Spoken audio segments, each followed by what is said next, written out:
Welcome to Kenya Houses Investment Company Limited.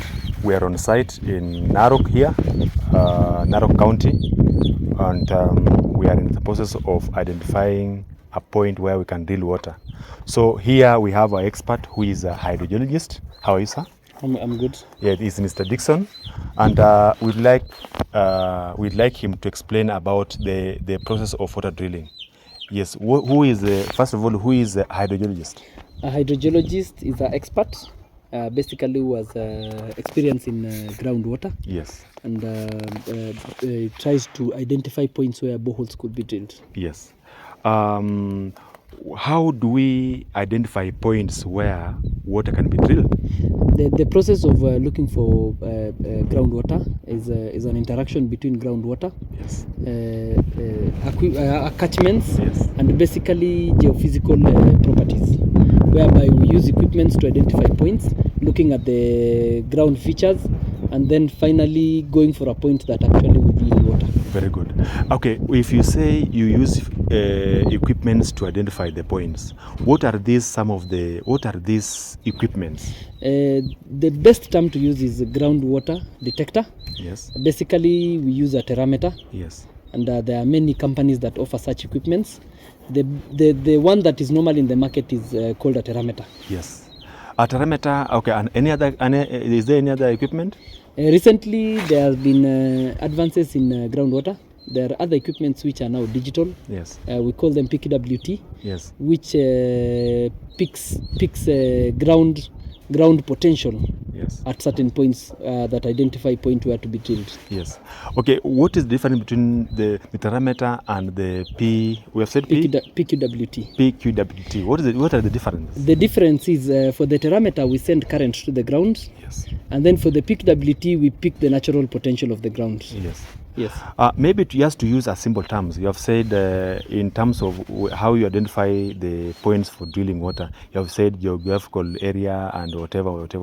Yes. So how comes, is it a must somebody to do a survey? Yes, the necessity for doing a survey is to reduce risks. Yes. We can never ascertain to 100%, but we have reduced the risk from at least from a risk of 100% maybe to about 90%. Yes. Or 80%. Now, once this hydrological survey has been done, what next stage are you supposed to do? After the hydrological survey, now we do applications for the permits. Yes. Basically, there are two permits. We do environmental impact assessment. Yes. And then for water resources authority. Very good. And back our viewers, these are our clients on the ground. So what is an aquifer in drilling? An aquifer, to my definition, is just a simple definition. It is a source of water from underground. It's a source of water from underground. So, or it's a soil formation or a rock formation where water comes from. So that's a simple definition of an aquifer. We have another hydrologist here. How are you? I'm fine. Maybe your name? Nicholas. Thank you. Now, Nicholas, maybe just to put in a simple language, what is aquifer? Maybe in a simple language so that even a villager can understand. A permeable rock which contains water. Permeable rock. Yeah. That contains water. Underground, is it? Yeah. That's aquifer. So aquifer is a source of water. So it's a source of water. Is Yes. it? Yes. It's a source of water. Yeah. From underground. Yeah. That's good. Now, when it comes to this industry of hydrological survey, what could be the challenges that we usually incur? Basically, the challenges are when we have a change in the environment. Yes. In terms of the type of rocks. Yes. We have from sedimentary to volcanic to metamorphic. Yes. And then depending on the catchment factors, sometimes you can get a dry borehole, which is a challenge. Yes. And then also when you get to policies, sometimes our policies are tight in terms of permits and what have we. Exactly. It might delay a client in terms of the period that we need the permit and when to drill. It might take a period of between 3 to 6 months to get a permit on a normal scale in terms of the law. Yes. Yes. Now, water drilling industry is a small industry under construction. Now, we have seen most people are complaining that they are being duped, conned, because of some fraudsters. Yes. As a client, to a client or to somebody who wants water drilling or survey, how will you identify this is a correct person, or this is a professional person, or this is a quack? I think the client is always right, and he has the liberty to ask for documentation Yes. from the hydrogeologist, and also to find out if this guy has experience, and also the history Yes. of works that the person has done Yes. or the company has done.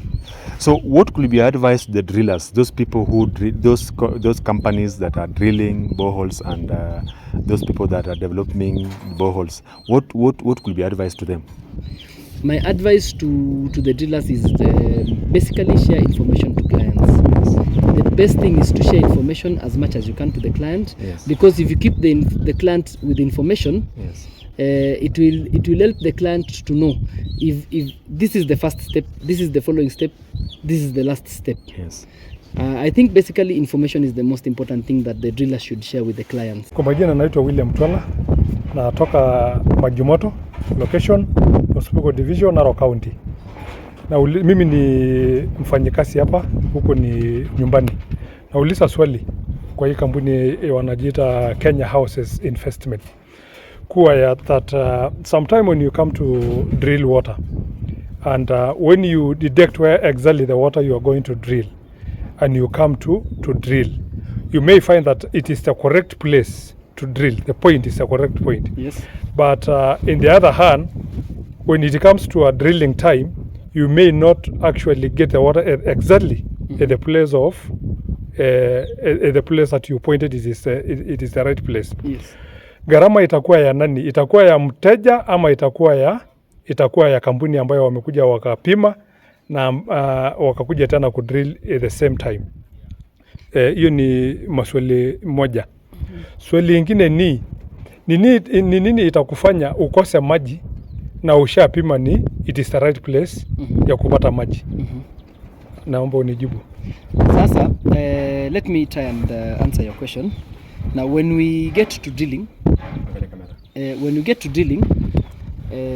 the most important thing is we try to reduce risk. We might reduce the risk up to about 80%. The 20% is still valid.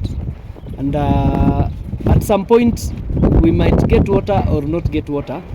The best part is the client is advised that if you might not get water, there is a general cost that you are going to pay, and then we forego some other costs, like for example the cost of casings and other costs after drilling.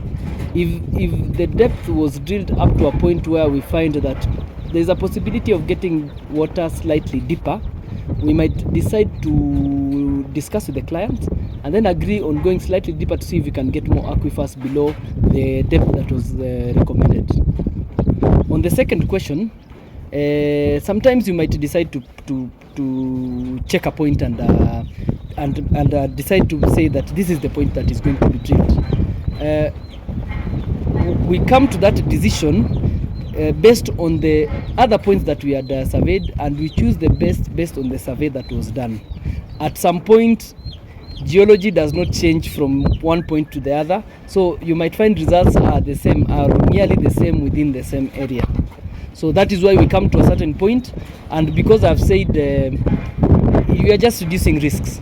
It might be 70, it might be 60, but we are trying to reduce risks, and that is the reason we go for a certain point. Yeah. Yes. So my other question is, how do you know? Because I saw you are using a certain, I think it is a machine, or I don't know what you call it, Yes. and it is not an electric thing. Because I saw someone was using an electric machine that it is like what do you call?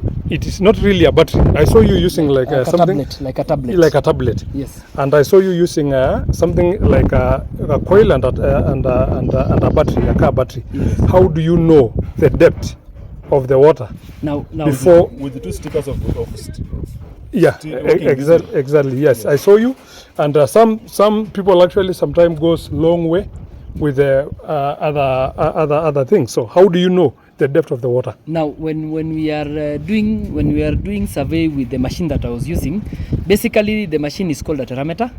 The machine is connected to a battery. Now the battery provides us current. Current is sent to the ground.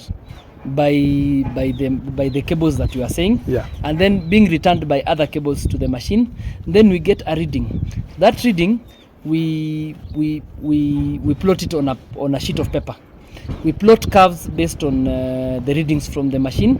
Now the distance between the two people, the further they go is the deeper we are measuring. So if they go up to 100 meters wide, is 100 meters deep, and that is the depth that we measure. So it will depend with the morphology of the curve.